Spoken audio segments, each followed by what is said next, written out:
இளைஞர் எழுச்சி நாயகனாக இருக்கிற விஜய் அவருடைய இயக்கத்தில்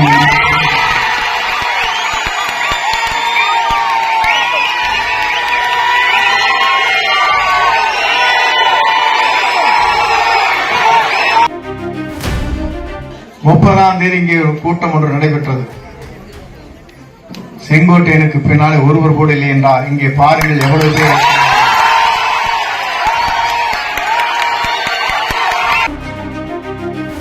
நாமக்கல்ல நடைபெறும் நிகழ்ச்சியில் பெரிய கட்சி நம்மிடத்திலே வந்துவிட்டது.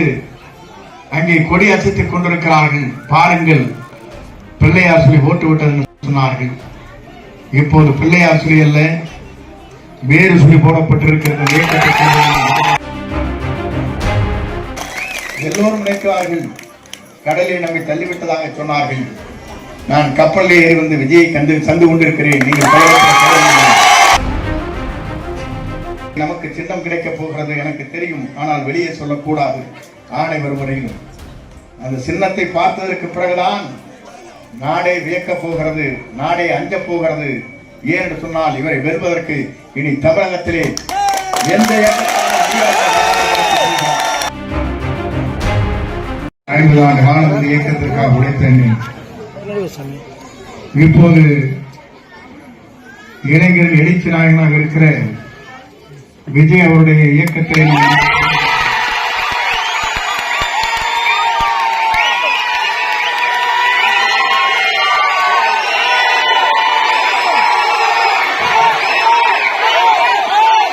நிரந்தர முதலமைச்சர் வரலாற்றை படைத்தார்.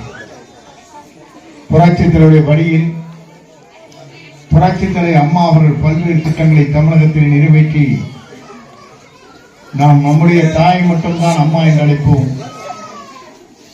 ஆனால் உலகத்திலே வாழ்கிற அத்தனை பேரும் அம்மா என்று அழைக்கக்கூடிய ஒரே தலைவி புரட்சித் தலைவர் அம்மா. அந்த அம்மாவுடைய நான் என் பயணத்தை மேற்கொண்டேன். இனி என்னுடைய பயணம் இளைஞரின் எழுச்சி நாயகனாக இருக்கிற விஜயுடைய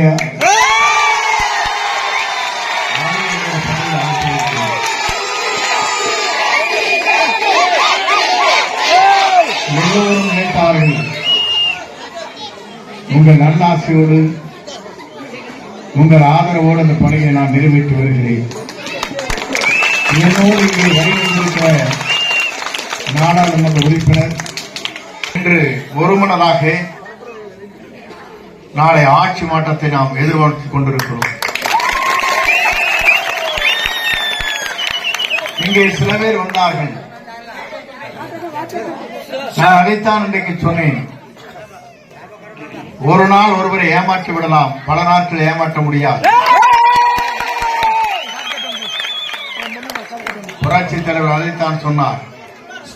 புரட்சித் தலைவர் அம்மாவும் அதைத்தான் சொன்னார். இந்த 6 நாட்களுக்கு முன்னாலே எதிர்கால தமிழகத்தை ஆளக்கூடிய விஜய் அவரிடத்திலே நான் சென்றிருக்கிறேன். சொன்னால் 30ஆம் தேதி இங்கே ஒரு கூட்டம் ஒன்று நடைபெற்றது. செங்கோட்டையனுக்கு பின்னாலே ஒருவர் கூட இல்லை என்றார். இங்கே பாருங்கள் எவ்வளவு பேர்.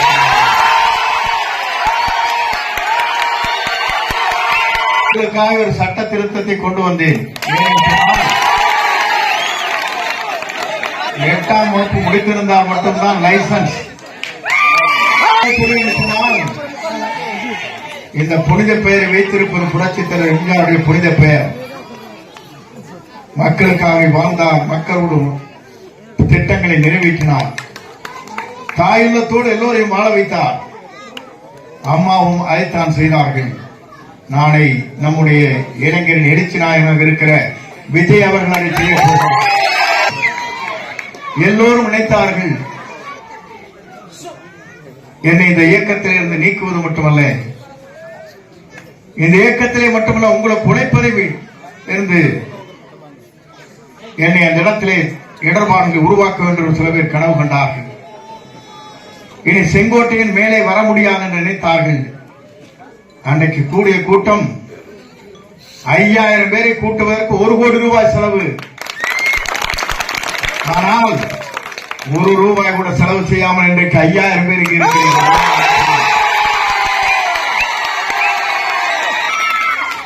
வெவ்வேறு இடங்களில் கோயம்புத்தூரிலிருந்து, திருப்பூரிலிருந்து, காங்கேயத்திலிருந்து, சென்னிமலையிலிருந்து, மேட்டுப்பாளையத்திலிருந்து, சேலத்திலிருந்து கூட்டத்தை கூட்டி வந்தார். ஆனால் இங்க இருக்கிற உங்களுடைய சக்தி என்ன என்பதை அவரால் புரிந்து கொள்ள முடியவில்லை. உங்கள் சக்தி எவ்வளவு நினைத்தால் எதை வேண்டுமானால் உங்கள் சக்தியால் முறியடிக்க முடியும். நீங்கள் நினைத்தால் எதை வேண்டுமானால் மாற்றி காட்ட முடியும்.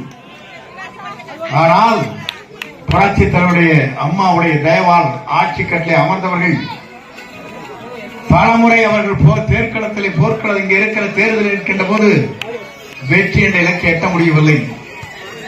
ஆனால் புரட்சி தலைவர் எப்படி வென்று காட்டினாரோ, புரட்சி தலைவர் எப்படி வென்று காட்டினார்களோ அதே போல இளைஞரின் எழுத்தினாராக இருக்கிற மக்கள் சக்தியோடு விஜய் அவர்கள் தான் எந்த சக்தியாலும் நிறுத்த முடியாது. இதை போர் புரிந்து கொண்டிருப்பார்கள். ஏனென்று சொன்னால் அன்றைக்கு சொன்னார்கள், நாமக்கல்ல நடைபெறும் நிகழ்ச்சியில் பெரிய கட்சி நம்மிடத்திலே வந்துவிட்டது, அங்கே கொடி அசைத்துக் கொண்டிருக்கிறார்கள், பாருங்கள் பிள்ளையார் சொல்லி ஓட்டு விட்டது சொன்னார்கள். இப்போது பிள்ளையார் சொல்லி அல்ல, வேறு சொல்லி போடப்பட்டிருக்கிறது. சொல்வதற்கு கனவு கண்டார்கள். எல்லோருடைய முதுகிலே ஏறி சவாரி செய்யலாம் என்று சில பேர் கனவு கண்டார்கள். ஆனால் மக்களாக இருக்கிற ஒரு சக்தி விஜய் அவர்களை தமிழ்நாட்டுடைய முதலமைச்சராக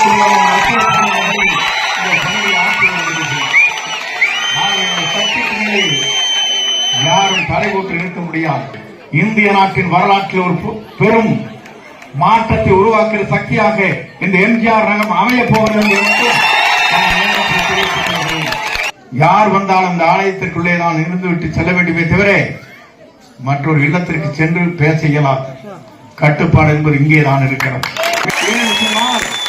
உங்கள் வாழ்க்கை வரலாறுகளை நான் பார்க்கின்ற போது தூய்மைகளாக, அதே நேரத்தில் நேர்மையாக, அதே நேரத்தில் உழைக்கக்கூடியவர்களாக லட்சிய பயணத்தை மேற்கொண்டிருக்கிறீர்கள். இந்த லட்சிய பயணம் 2026 மே மாதத்தில் அமைய போகிறது என்ற வரலாற்றை இதற்காக நாம் அத்தனை பேர் உழைப்போம். என்னை தேடி நீங்கள் வந்தீர்கள். அப்போது அங்கே கொடுக்கப்பட்டிருக்க இடம் சரியாக இல்லை, பெரிய இடத்தை தார வேண்டும் என்று எனக்கு செய்திகள் வந்த உடனேயே அங்கே சென்றேன். அதன் மூலமாக உங்களை சந்திக்க முடியவில்லை.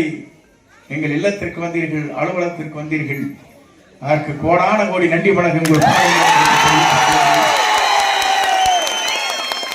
சொன்னால் அப்போதே இங்க இருக்கிற எல்லோரிடத்தில் நான் சொன்னேன், நீங்கள் வராதீர்கள், உங்களை நாடி நான் வருகிறேன் என்று சொன்னேன். சொன்னால் எதிர்கால தமிழகத்தை உருவாக்குவதற்கு இன்றைக்கு விஜய் உங்கள் இடத்திலே தான் வருகின்ற 16ஆம் தேதி என்று கூட்டம் கூட இருக்கிறது. இந்த கூட்டத்தை பார்ப்பதற்கு பிறகு கொங்கு மண்டலமே வியக்கப் போகின்ற வரலாற்றை சொன்னால் இந்த வரலாற்றுக்கு சொந்தக்காரர் நீங்கள், இந்த வரலாற்றை படைக்கக்கூடியவர் நீங்கள். ஒரே ஒரு இவ்வளவு பேர், அவருக்கு இவ்வளவு பேர் ஆதரவு இருக்கிறது. ஆனால் தமிழ்நாட்டில் இது போன்ற லட்சம் கிராமங்கள் இருக்கிறது. மனது விடக்கூடாது. அத்தனை ஒரே பொருளைத்தான் கொடுத்துக் கொண்டிருக்கிறார்கள். இருக்கிற குழந்தையை கேட்டால் சொல்லுகிறது தாயிடத்திலும் தந்தையிடத்திலும் இந்த முறை விஜய்க்குத்தான் ஓட்டு போட வேண்டும்.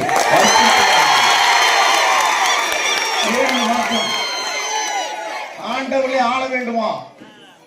மற்றவருக்கு இந்த வாய்ப்பு கிடைக்க கூடாதா? ஏன் அவர் ஆட்சிக்கு வரக்கூடாது? நல்லாட்சி தமிழகத்தில் நடத்துவதற்கு ஒரு புதிய முகத்தை தேடிக்கொண்டிருந்தீர்கள், கிடைத்து விட்டார். எல்லோரும் நினைக்கிறார்கள் கடலில் நம்மை தள்ளிவிட்டதாக சொன்னார்கள். நான் கப்பலில் ஏறி வந்து விஜயை சந்து கொண்டிருக்கிறேன். நீங்கள் என்னை யாராலும் சாய்த்து விட முடியாது. சாய்க்க நினைத்தவர்கள் சாய்ந்து போவார்கள் என்று மட்டும் கவலைப்பட தேவையில்லை. அதைத்தான் அன்றைக்கு சொன்னேன். நான் என்று ஒருவன் நினைத்தால் ஆண்டவன் தான் என்று காட்டி விடுவான் என்று அன்றைக்கு சொன்னேன். ஆண்டவன் இங்கே இருக்கிறார். காலப்போது விஜயராமனை நீங்கள் அத்தனை ஒரு மனதோடு என்றைக்கும் உங்கள் வாக்களை சிந்தாமல் சிதறாமல் வாக்களை அளித்திருக்கிறீர்கள். நிறைவேறவில்லை. நமக்கு சின்னம் கிடைக்கப் போகிறது எனக்கு தெரியும், ஆனால் வெளியே சொல்லக்கூடாது. ஆணை வரும் வரையிலும் அந்த சின்னத்தை பார்த்ததற்கு பிறகுதான் நாடே வியக்கப் போகிறது, நாடே அஞ்சப் போகிறது. ஏன் என்று சொன்னால் இவரை வெல்வதற்கு இனி தமிழகத்திலே எந்த வாருங்கள் வெற்றி தேடி தொடர்ந்து அழைத்து விடைபெறுகிறேன். நன்றி, வணக்கம். நீங்கள் அஞ்ச தேவையில்லை. யார் வேண்டுமானால் வாக்கை சேகரிப்பதற்கு வருவார்கள். வணக்கத்தை போடுங்கள், வாக்களை விஜய்க்கு போடுங்கள் என்று சொல்லி விடைபெறுகிறேன்.